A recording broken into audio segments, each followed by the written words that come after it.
Good morning, students. In our previous lecture, we studied the concept of protozoans and metazoans and saw that the years of progressive evolution, many diverse and significant structural and functional changes have occurred in both protozoans and metazoans. As the animals evolved, it resulted in competition among them for habitat, for food, for shelter, and other requirements. To avoid the competition, animals require different feeding habits, different habit and habitat. Therefore, in metazoans, morphological and physiological organization becomes more and more complex and diverse. To simplify diversity, levels of organization have been formed. In the animal kingdom, protoplasmic grade of organization is exhibited by the protozoans, while the metazoans exhibit the higher levels of organizations such as the cellular grade, the tissue grade, the organ grade, and the organ system grade of organization. The protoplasmic grade of organization.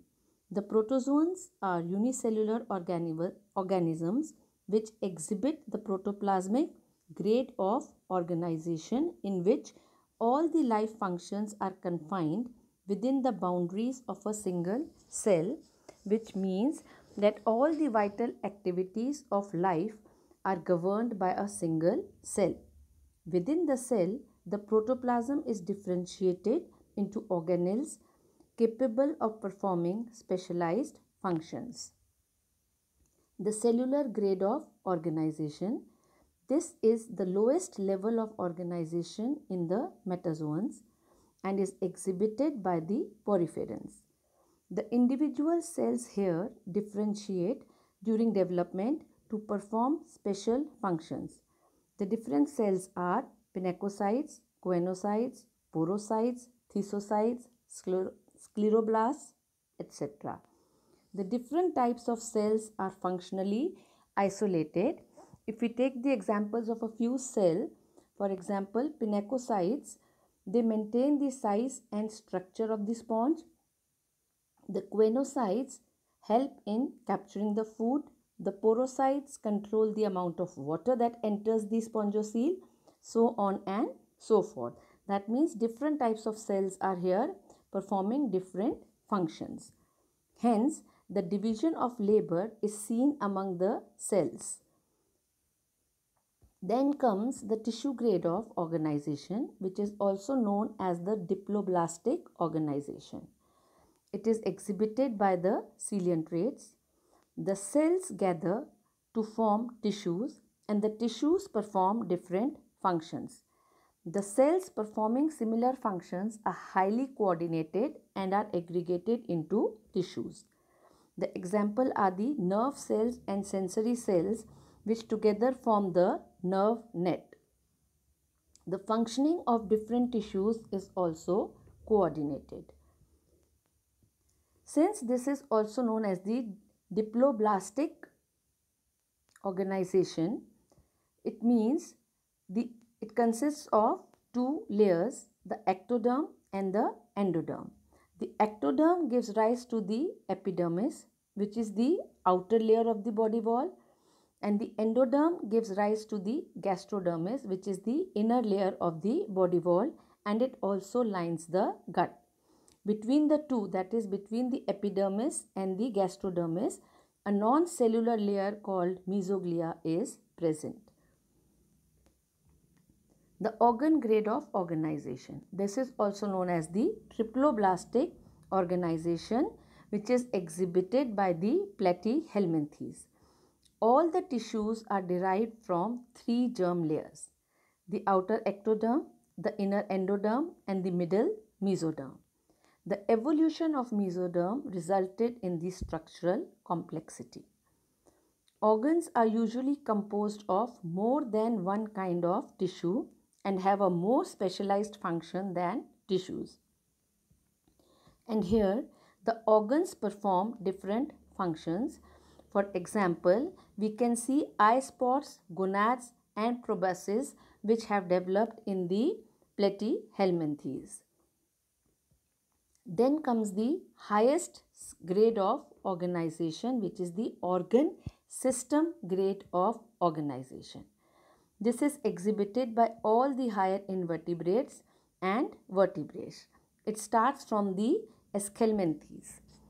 Organs working together to perform one or more specific functions constitute an organ system. Organ systems are associated with the basic food functions. 11 different kind of organ systems have been observed in triploblastic metazoans. They are integumentary, skeletal, muscular, digestive, respiratory, circulatory, excretory, nervous, endocrine, immune and reproductive systems. Taking an example, we can say that each organ system consists of various organs. For example, we take respiratory system, nose, mouth, pharynx, larynx, trachea, bronchi and lungs. All these organs form the reproductive system, the organ system. But in certain organ systems, other than the main organs, some accessory organs also unite. For example, in the digestive system, we have the mouth, pharynx, esophagus, stomach, small and large intestine, rectum and anus. We also have the accessory organs here which assist the system, which are the liver, pancreas and the gallbladder. Apart from these 11 organ systems, highly specialized sensory cells are also present. They bring about the higher level of coordination and integration of the constituent tissues, organs and systems. Endocrine system and is the other integrative system present in higher triploblastic animals. This picture here shows the grades of organization. We see that the organelles are present within the cell. Here in the first step where the protoplasmic grade of organization is seen, which is present in phylum Protozoa.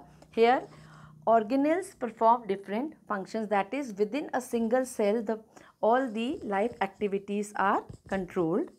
Then comes the cellular grade of organization where the different cells perform different functions. This is present in phylum Porifera. In the next case, the tissue grade of organization, cells unite to form tissues and tissues perform different functions. This is present in phylum Coelenterata.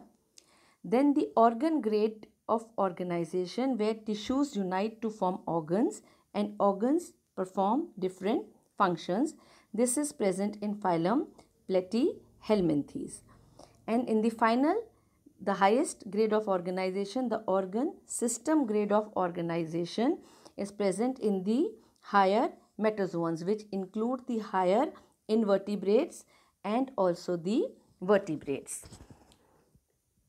All the animals, here one important point is that the most complex level of organization, the human organism, is composed of many organ systems that work together to perform the functions of an independent individual.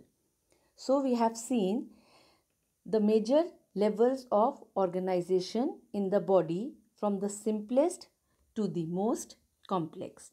Thank you.